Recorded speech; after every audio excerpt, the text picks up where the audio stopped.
Assalamualaikum warahmatullahi wabarakatuh. Halo semuanya. Ya perkenalkan nama aku Suroyudo Senopati Gusti.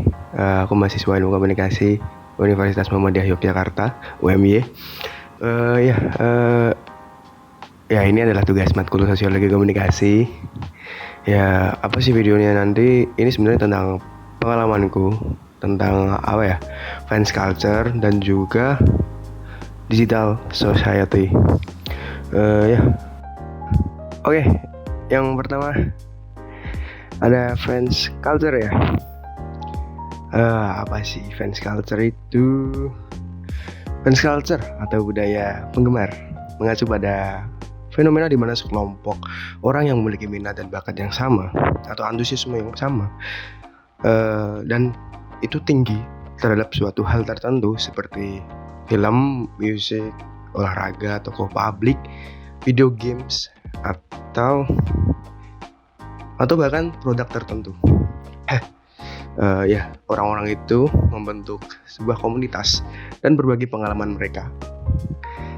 Ini adalah bentuk ekspresi identitas kolektif di antara individu yang memiliki minat yang sama.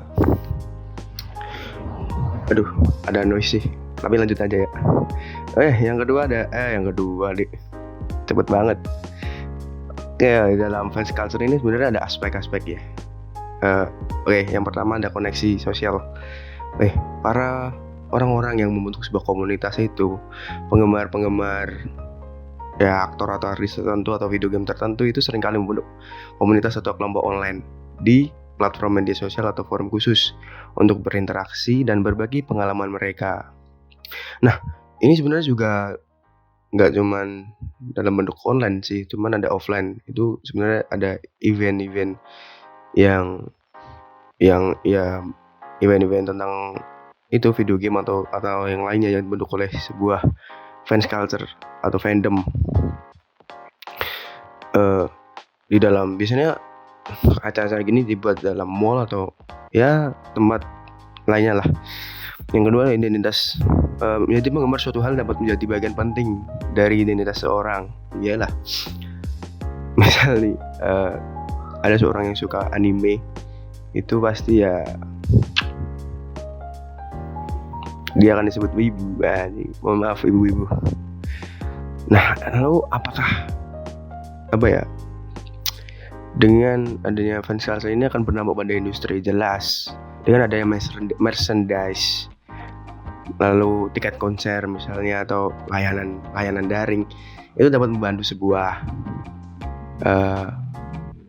yang digemarinya itu menjadi lebih berkembang lagi gitu loh. Itu kayak merchandise band misalnya, itu dapat membantu sebuah band untuk lebih berkembang lagi. Jadi penghasilannya nggak hanya dari manggung-manggung saja, tapi dari penjualan merchandise. Sebenarnya di dalam fans culture ini penggemar itu tidak hanya sebagai seorang konsumer yang pasif ya, tapi juga bisa menjadi produsen yang aktif gitu loh. Kalau pengalamanku tentang fans culture ini, misal aku kan pendukung Chelsea ya. Chelsea bro, #10. Ya, Chelsea kan punya fans yang gede lah, dan itu ya seringkali kita pasti ada nobar-nobar dikit gitu. Terus kalau bentuk identitas ya pasti diceng-cengin karena akhir-akhir ini Chelsea kalah terus gitu. Hal yang lainnya lagi mungkin di game. Jadi di game itu ada sebuah platform namanya Discord. Di Discord itu kita bisa dapat teman-teman baru. Ya biasanya untuk main game, cari teman mabar istilahnya, itu juga bisa sih. Lalu kita akan buat sebuah channel atau grup untuk nanti berkabar kalau kita akan login jam segini loh, nanti main bareng ya, nanti main bareng ya, gitu sih. Itu kalau fans culture. Lalu digital culture ini budaya digital. Sebenarnya gini ya, dengan adanya budaya digital mungkin fans culture itu juga ikut tumbuh gitu, menurutku lah. Kalau salah mohon maaf.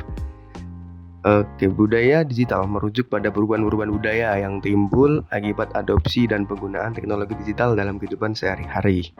Nah, ini mencakup cara orang berkomunikasi, berinteraksi, mencari informasi, hiburan, dan berpartisipasi. Dalam kegiatan sosial, budaya digital melibatkan pergeseran signifikan dalam paradigma budaya tradisional menuju budaya yang didorong oleh teknologi digital. Oke, orang-orang semakin terlibat dalam aktivitas online seperti media sosial, platform berbagi video, dan forum daring. Ini menciptakan bentuk-bentuk baru dari interaksi sosial dan mempengaruhi cara kita membangun dan merawat hubungan. Ya, dengan adanya Steam tadi, dengan adanya Discord tadi, mungkin ya kita membangun dan merawat hubungannya itu dengan ya sering on di Discord gitu. Kalau dulu kan pasti ya kalau mau bermain sama teman kita perginya ya ke tempat tongkrongan kita lah gitu. Akses informasi, nah dengan adanya internet ini semua individu itu mendapatkan informasi dengan secara cepat, ya nggak harus nunggu 1 minggu atau beberapa bulan. Dengan detikan itu juga kita udah pasti dapat informasi dari berbagai dunia gitu.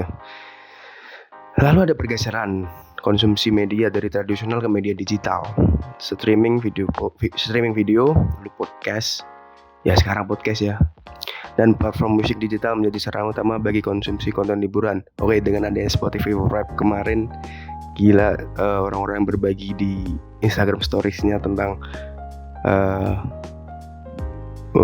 berapa menit mereka mendengarkan musik selama setahun. Itu banyak banget yang mendengarkan musik. Lalu budaya digital mendorong partisipasi aktif dari pengguna. Orang tidak hanya konsumen pasif, ini yang seperti aku katakan tadi, tidak hanya konsumen pasif tapi juga sebagai produsen aktif ya.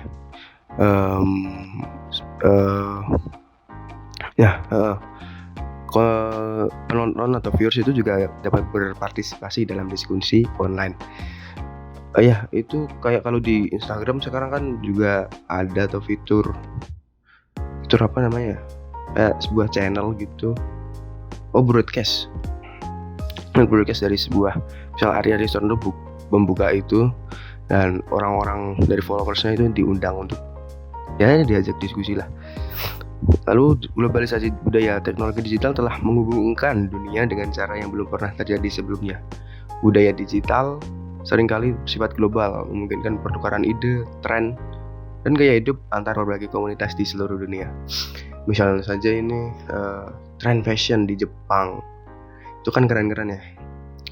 Sekarang nih di Indonesia banyak banget orang-orang yang ya menggunakan pakaian-pakaiannya dengan cara berpakaian seperti orang-orang Jepang atau Korea, atau ya negara-negara yang mendapatkan musim dingin lah, dengan menggunakan blazer dan yang lainnya, dan digunakan di Indonesia itu keren sih, tapi nggak cocok aja, panas bro.